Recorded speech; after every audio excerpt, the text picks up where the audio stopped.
Today's episode of Socially Democratic is presented to you by Dunn Street. Dunn Street partner with businesses, organisations, unions and social democratic parties across Australia and the globe to train leaders, develop engagement strategies and empower people to organise for change. And in 2020, Dunn Street continues to work with folks that want to make a difference, inspire, give hope and enable leadership to achieve their shared purpose. To find out how you can partner with Dunn Street on one of your campaigns, hit us up at dunnstreet.com.au. Hello and welcome to another episode of Socially Democratic, your centre-left weekly political and cultural podcast that dives into the progressive issues of the day and the people leading them from home and abroad. And we're back home again this week for this week's episode. And we're talking to Nerita Waight, who is the CEO of the Victorian Aboriginal Legal Service. And Nerita is involved in a pretty important campaign that you may or may not have heard of, but certainly got a lot of exposure around sort of June, July this year. Around 600 children aged 10 to 13 are sent to prison each year in Australia, which I did not know. And thousands of them struggle through this criminal legal system. 65% of them are Aboriginal or Torres Strait Islanders. And Nerita is campaigning to raise the age, which is seeking to raise the age of criminal responsibility to 14 and provide children with more services and programs that are responsive to their needs.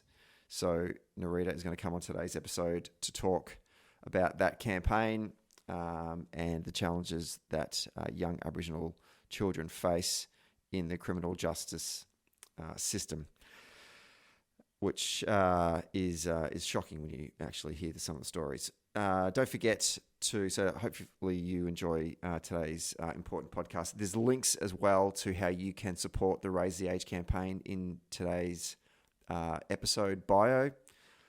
So please click on that and do what you can to support this really, really important issue that's confronting young people in our own country, in our own backyards. Don't forget to subscribe to the podcast on Apple Podcasts, Spotify, Stitcher, or your favourite podcast app. And if you're on Apple Podcasts, please leave us a rating and a review. And people have started doing that again. Super happy about that. Super impressed. Thank you very much for doing that. And if you haven't done one, please do so today while you're listening to today's episode.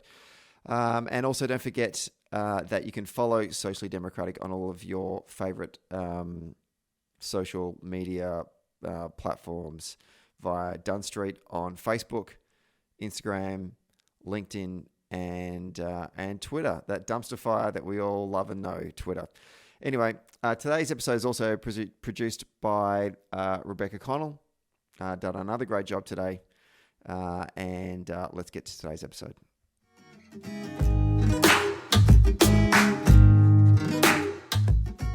We're taping this one on a Friday morning in lockdown Melbourne.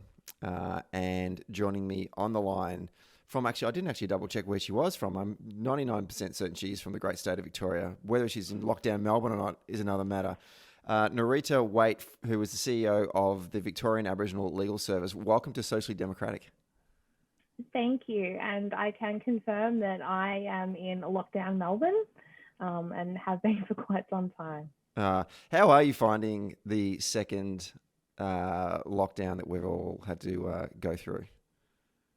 I'm finding it difficult from an organisational perspective because a lot of my staff provide essential community justice and legal support to those in need, and that can't be done as easily as it would be, but we also can't service regional Victoria where many of our communities reside. So just the mental health impacts of not being able to do what you're supposed to do really kind of brings my staff down as well as myself. So that's been difficult.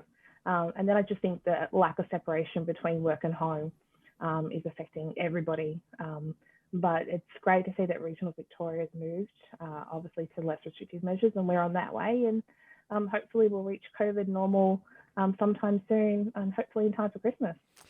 Fingers crossed. It's quite funny, isn't it, that we're looking forward to COVID normal as opposed to just normal. Very much so. But this pandemic, I think, took everybody by surprise, and I can't imagine how difficult it is to respond to. So all of my support and love and all of that is going out to those medical professionals who are at the forefront supporting those in aged care or those who come down with COVID normal, because they're the real heroes in the situation. Yeah, they really are. We're going to talk today about a really important issue that's confronting a lot of our young people across Australia. But before we do, just want to get a sense, get an idea about your own background and how you came to be working with the Victorian Aboriginal Legal Service. You're a trained lawyer. What drove you to, first of all, take up practicing the law? Well, that's a story that starts when I was very young.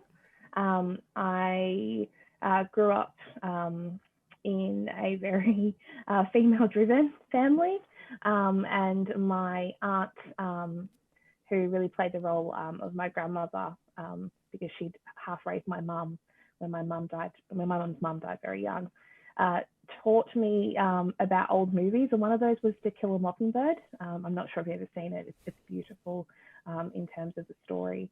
And there, Atticus Finch plays a lawyer and helps somebody in need, and there is that really societal change. And that's when I decided right there and then at 6 that I wanted to become a lawyer, and that I wanted to work for my own people, and I wanted to be able to be a part of a change, because I grew up in a family where, although we were lucky to have opportunities for education and the like, we had other relatives in the extended family as well as community members who didn't have those opportunities, and we would see them cycle in and out of prison. And for me, that just wasn't fair. There had to be a better way. So that's what drew me into law, and that's what drew me back to vows, and that's what I try and do each and every day. I think that's fantastic. To Kill a Mockingbird was the textbook that I think I did year 11 in, and my sister is a high school teacher, and they're still teaching To Kill a Mockingbird, so it is standing the test of time. And I'm impressed that at the age of 6 that you decided that you want to become a lawyer. When I wanted at 6, I think I wanted to be a fireman. That dream didn't seem to last that long, but props to you for sticking to your goals. That's impressive.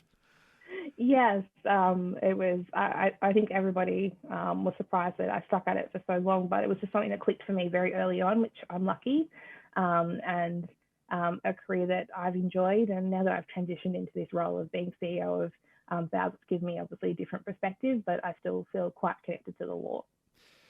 So one of the laws that that you're wanting to address is this issue about incarcerating young people. And I'll put my hand up and said I wasn't even aware of this until maybe 3 months ago. And it blew my mind. I was like, why are we doing this? So for those of you that are unaware of this Raise the Age campaign that you guys are running, what exactly is the problem? What are you trying to address here?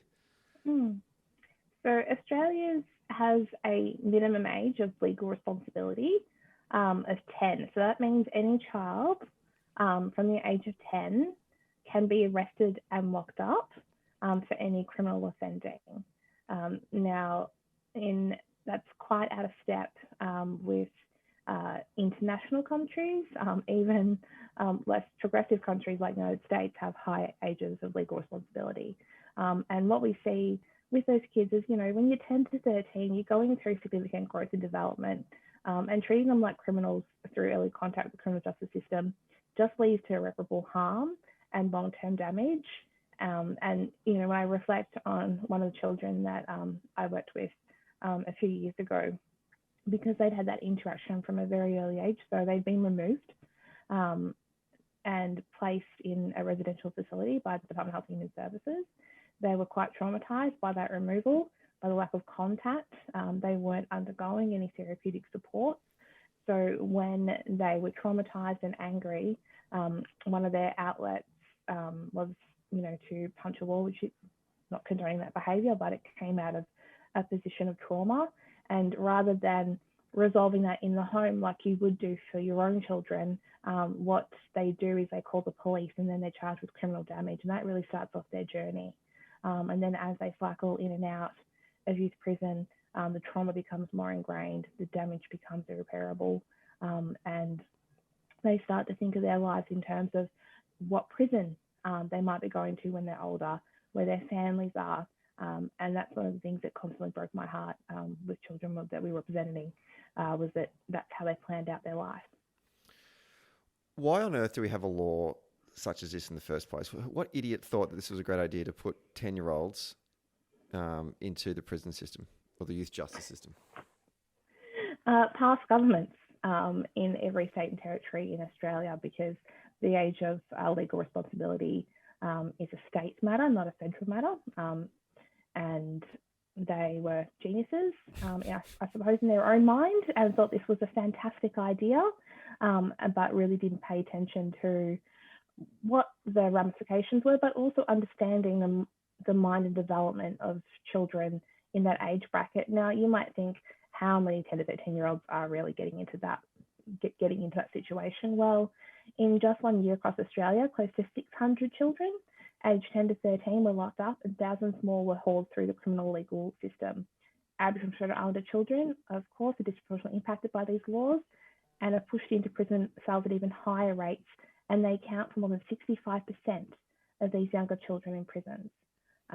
And a lot of the time people say, well, you know, if they're committing criminal offence, something needs to be done, because what else could be done?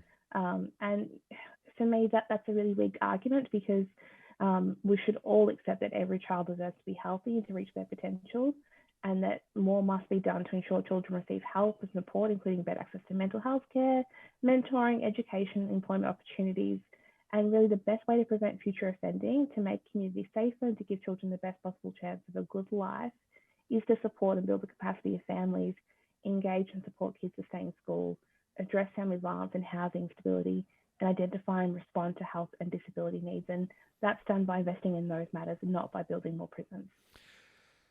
What are some of the reasons that we find that young kids are winding up in the youth justice system, particularly amongst the Aboriginal and Torres Strait Islander communities?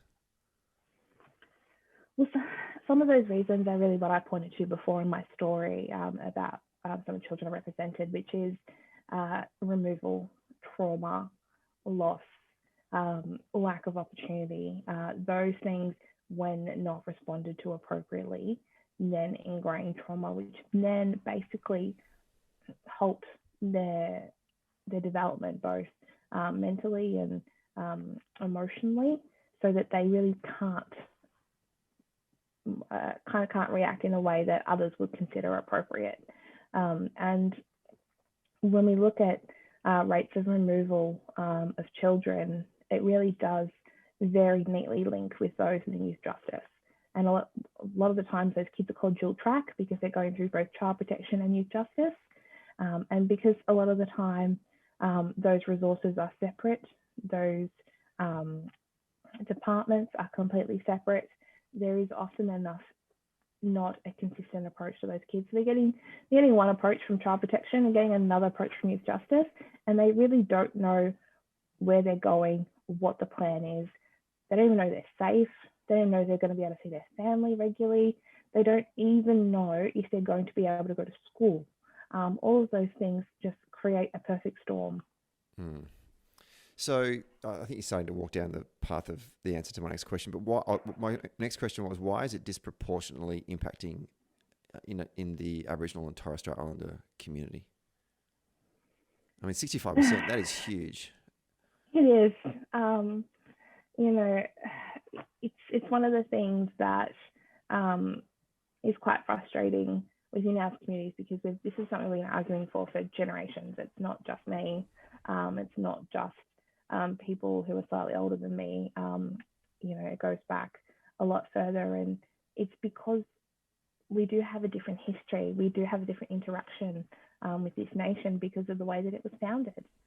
We can't get away from that, and we can't get away from what all of those policies are meant for our generations, and how that trauma, how that dispossession, how that loss has then filtered down. And also, when you look at the Aboriginal community, what you do find is, because there is such a fear of authority, and I just can't emphasize that enough, there are poorer accesses to healthcare, poorer accesses to services that they would ordinarily get, because they are often enough victims of violence themselves. But because of fear, they don't action those complaints, because they know that if they front up to a police station and say, look, this is what's happened to me, that it is likely that they'll be seen as the perpetrator rather than the victim. So all of those things make it so that there is a lot of disengagement, and that's why you see a lot of socioeconomic opportunities not going their way, lack of education, employment, increases in family violence because of that lack of employment. And then you, of course, have child protection come in, and whose first response is often to remove children rather than to support families. And once that's done, then you have a child who's taken from his family, often enough placed in residential care because there are no what they deem appropriate family carers. And then they're having disparate contact with siblings that often enough split apart. Who knows when they might see mum and dad? Who knows if they'll be allowed to see aunt or uncle who might have played a very important role in their lives. They're probably often enough moved schools. There's not a resi care facility in their location. So that's a whole new change as well. Teachers who don't understand how they learn, what their home situation is, and just things continually get worse. And all of those factors that we're talking about, they're not just random issues. They're issues that collate and get put together and affect children, real children, children like many of those of your listeners who will, unlike them, not be able to go to school most likely, won't achieve VCE or its equivalent. It's been many years since I've done my own, so forgive me if the terminology's wrong. They won't be able, obviously, to get jobs that put them on a path to progress and success. And then that cycle will just continue. And what I found really touching was a documentary called In My Blood It Runs. And it featured a young Aboriginal boy who grew up at Sandy Bore Outstation in a Valley Town camp in Alice Springs. And he actually courageously spoke before the world leaders at the UN. And in his words, he said that the film tells a story of me when I was 10 years old. It shows what it's like to be an Aboriginal kid and how we treat it every day in Australia. The film shows me getting in trouble with school. They were going to take me away with welfare. I was getting in trouble with the police and I nearly got sent to jail.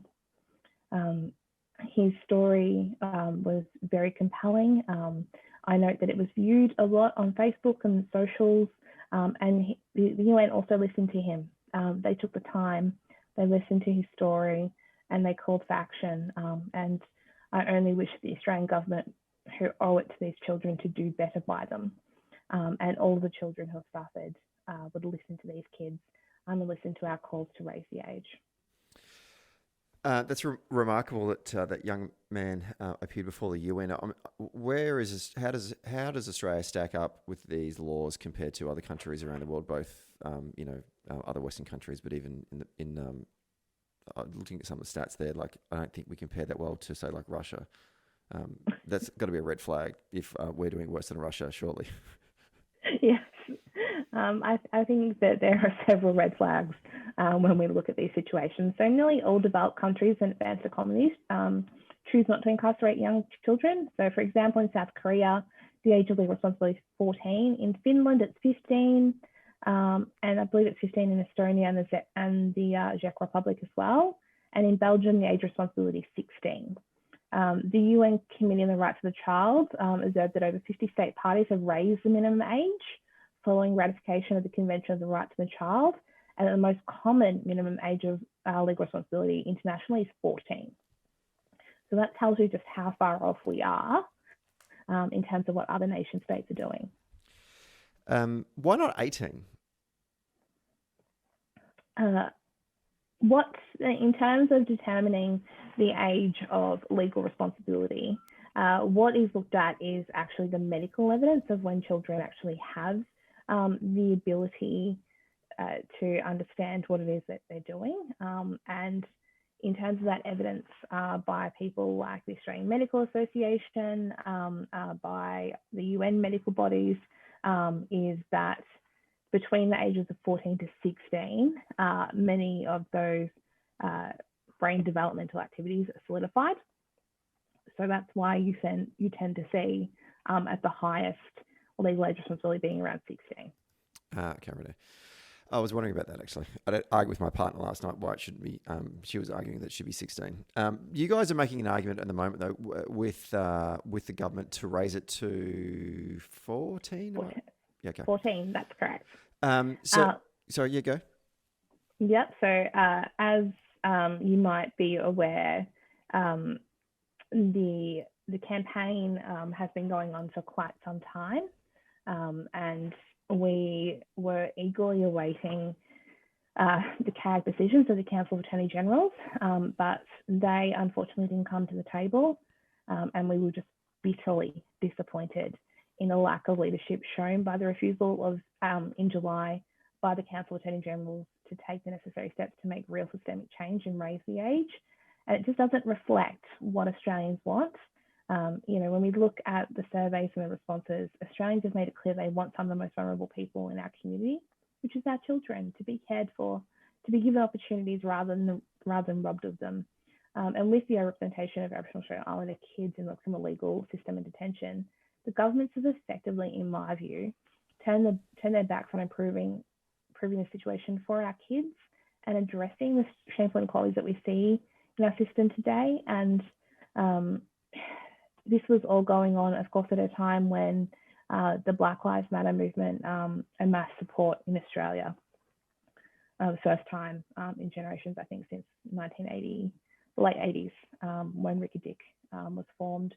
And it just really felt like that when they made this decision that, 65% of these kids are Black. So let's just forget about it. Let's just focus on supporting at the end where they do get in trouble. Let's not try and make systemic change. And it really just felt like our little Black lives don't matter. And that was really hard to swallow, which is why in Victoria, we really are pushing the Victorian government to turn this disappointing obstacle into an opportunity to go it alone and become leaders in Australia by committing to raising the age in Victoria to at least 14. And look, I know in COVID times, the government's agenda in Victoria is full, that there are communities suffering as a result of the pandemic and the economic impacts. And it's certainly not something that I downplay. But I think that any successful government should be able to do numerous things effectively. And one thing on their agenda that could be done fairly quickly and fairly simply is to raise the age to at least 14. We need some hope in this story. Where does the hope lie? Where have you seen some progress? Obviously, July and the Council of AGs wasn't a great result for the campaign itself, but where can we find some hope in making progress here? Are any of the state governments showing any interest in considering making some amendments or changes to the laws? So the ACT government had put a motion through their state processes to raise the age, and that's still ongoing. So that was quite good, and they have been progressive, the ACT in other ways when it comes to youth justice, but we're not seeing that in the other states or territories. We're not seeing it in the Northern Territory. We're not seeing it in WA. We're not seeing it in New South Wales, and we're certainly not seeing it here in Victoria. What we are seeing, which I think is a good byproduct of COVID-19, if there can be any, is that there has been a focus on trying as much as possible to keep children out of youth prison and keep them supported in community while the pandemic is going. So that response alone tells me that the government themselves see that youth prison is an appropriate place for kids to be. So again, let's just get this over and done with and raise the age and make sure that we're meeting international standards at the very least. I think the bright spots of light are the kids themselves, the ones who can make it through the system and can deal with their trauma and can move on to a successful and happy life. Those are the bright spots. That's where the heart is. That's the thing that makes you get up the next day and keep going, because you see kids who have made it through and you just want more of them to get to that point. I want more kids completing school. I want more kids going into education or training or trades, whatever it is that their heart desires, whether it's becoming a fireman or whether it's becoming a lawyer. And the kids that make it, those are the ones that make us get up at the end of the day. I get a sense that it's not just about raising the age as well. You sort of spoke earlier about trying to get the two particular departments in state governments to talk to each other as well. What work's been done in that respect? Hmm. Certainly, I think they've recognised themselves and need to communicate. We've seen that in COVID-19, that there has been a greater sense of communication, organisation and collaboration, which is fantastic. And we hope that continues past COVID-19. What we're also seeing in Victoria is a lot of work from NGOs, community legal centres and interested bodies in trying to help strengthen the response to children in child protection and youth justice, and a lot of care and dedication into pushing governments and departments to try new things. In Victoria, we've got the Victorian National Childcare Agency who are now helping manage the case files of a number of Aboriginal children in care, which is fantastic because that's an Aboriginal organisation, so that understands the multifaceted responses that's needed for these families. There's also talk of a youth transition pilot to support children who are coming out of youth prison so that they will actually stay out. They can have things to meet their trauma, can connect back to culture and family, have stable housing and have a better future. That's a fantastic initiative. So we're certainly seeing collaboration and innovation. And I hope rather than it just being speared on by the COVID-19 pandemic, that it's something that becomes an institutional change. I did notice back in July, a lot of Australian celebrities and many Indigenous folks posted photos of themselves at the age of 10 to raise awareness for the Raise the Age campaign. What kind of impact did that social media campaign have in giving the issue a bit of airtime and helping your cause? Approaches such as the one to which you're referring are impactful because they humanise the children who get caught up in hurt by the legal system. It makes people reflect on how vulnerable they were at 10 years old, the level of accountability that could truly be attributed to them, and when they themselves were that age, how terrified they would have been if they had to deal with police and courts and a youth prison. It makes people wonder how their lives might have turned out if they made a mistake when they were 10 and the systems in place to force them into courts and prisons instead of giving them a second, third, fourth, fifth chance. A chance to be kids, a chance to learn from your mistakes, a chance to be supported by your family, by your community, and by appropriate services to reach your potential.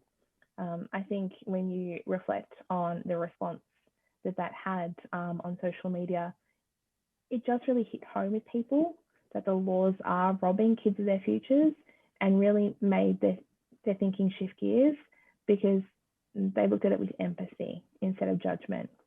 And it is really difficult to demonise these children when you're forced to think about yourself, your friends, your children at that age, doing all the things that children should be doing, learning, playing, exploring. And of course, having celebrities contribute to that, raise that profile of the campaign and reach people who perhaps haven't been exposed to that issue or haven't really thought about it, which was fantastic and really gave us a chance to sort of build on that awareness by making sure that they were being directed to further resources and education materials so they really understood the issue. I myself am definitely not a celebrity, nor would I ever want to be, because that seems really, really, really tough. But I did the same thing when I was hosting Indigenous X Twitter's account, and I must say that the responses that come back and the commentary was just really heartwarming because it turned an impersonal debate to a personal one, and the responses were more empathetic, they were more understanding, they were more searching for answers, and it just really made it more difficult for them to turn away. I mean, is there a part of the strategy, you sort of mentioned there before about an education piece, I mean, does the wider white Australian community or non-Indigenous Australian community need some education on this? Is it more just awareness and even knowing about the damn issue, or are you actually getting pushback from folks saying, no, these laws are right, these are good, and therefore there's a persuasion piece that needs to be involved in this?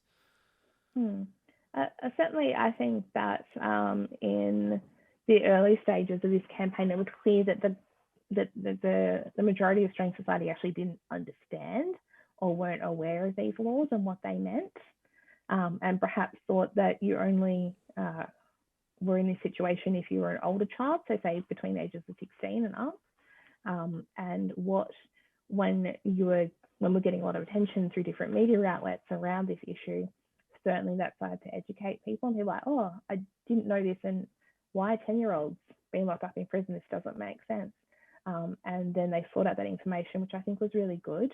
And when the campaign did the Australian Institute and Change the Record conducted some research on the issue, they showed that Australians, the vast majority, agree that children as young as 10 do not belong in prison, and Australia's age of criminal responsibility should be increased from 10 to the global median of 14 years. And the research showed that almost every 3 in 4 Australians, that's about 73%, think the age of legal responsibility is greater than 10 years. And 51% thought that the age is 14 or greater. So that just shows you that there wasn't that understanding, and that once they did understood, they were like, no, this needs to be changed. It should be at least 14. I noticed Amnesty International have done some work on this issue as well. It popped up in my, I think it was in my Instagram feed around the campaign to eliminate these caged divvy vans that the Northern Territory Police use. I've campaigned up in the Northern Territory in election campaigns, and the first time I saw one, I was stunned. I was like, what on earth is that vehicle? And then I realised that there was actually human beings in the back of it, and there could have been just young boys. Particularly in the heat that, it's 32 degrees in Darwin every frigging day, whether it be muggy or, glorious sunshine, it's still bloody hot.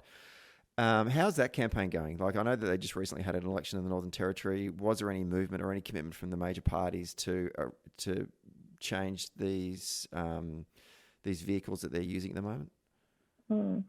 Certainly campaigns like the one that Amnesty International were running take time, and with Aboriginal Strait Islander people making up such a small percentage of Australian population, I think it's always a difficult issue when we're saying that this is a particular issue for our community and needs to be addressed, to get endorsement and commitment of actions from respective government parties. And that's certainly what we've seen. Whilst there might not have been great swaths of progress up to now, there is still that potential, because if you look at Change the Record coalition, which is one of the ones that Amnesty International is involved, it's Australia's only national Aboriginal-led coalition of Aboriginal peak bodies and non-Indigenous allies that work to end the incarceration of Aboriginal Islander people, and that has had, some great policy wins and some great influence, both in national action, so we're talking about action by the federal government, but also in state action on discrete areas of law that are impacting upon Aboriginal people. So whilst it's not there yet, we might just get there. Where is the federal government in all of this? I get a sense that your campaign is directed, and correct me if I'm wrong here, but I'm thinking that you need to get the state governments state and territory governments to change the laws in relation to the age of legal responsibility. What role does the federal government, or what leadership can the federal government play in actually addressing this issue?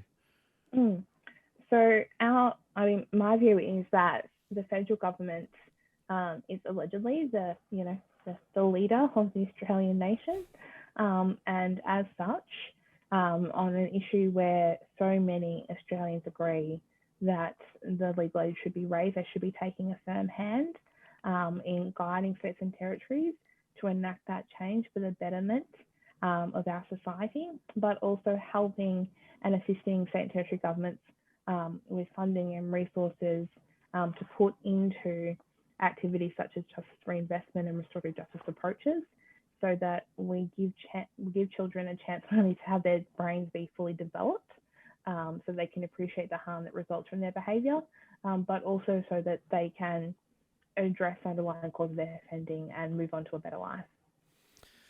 The Federal Minister for Aboriginal Affairs, Ken Wyatt, have you guys had a chance to have a chat to him? Have you got a sense about what his thoughts are on this? And obviously, you'd assume that given that he's Aboriginal as well, that he would have, there would be some sympathy for what you're seeking here. Have you had a chance to get in front of him, or certainly one of his staff?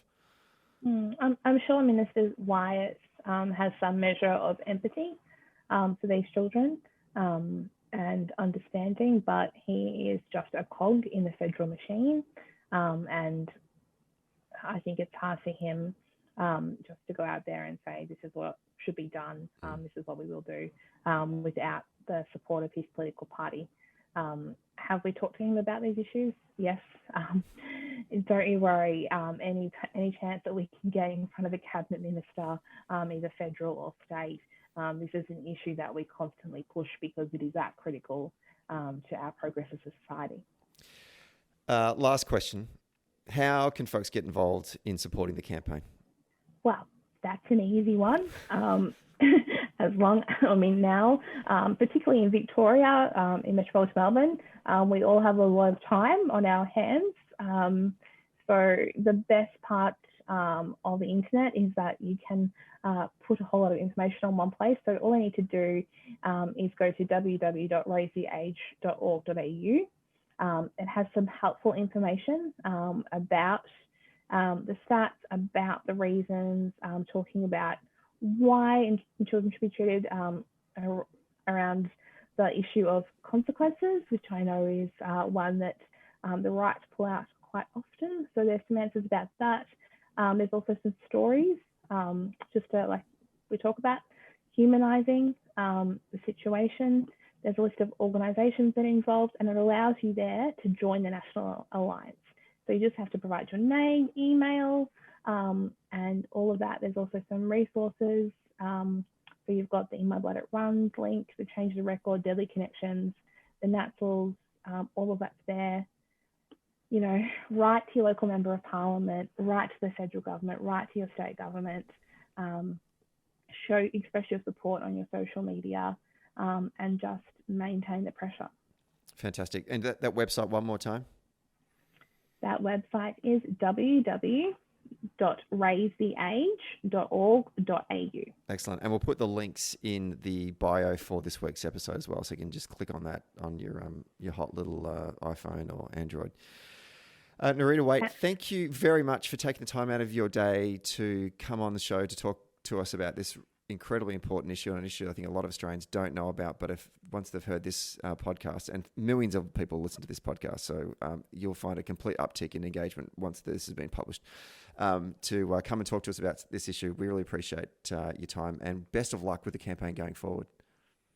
No, thank you for allowing us to come on, and if the listeners are interested in Aboriginal justice issues, I urge them to go to our website at www.bowls.org.au to find out information about other justice issues that are impacting our communities. Fantastic. Have a great weekend. You too. Bye.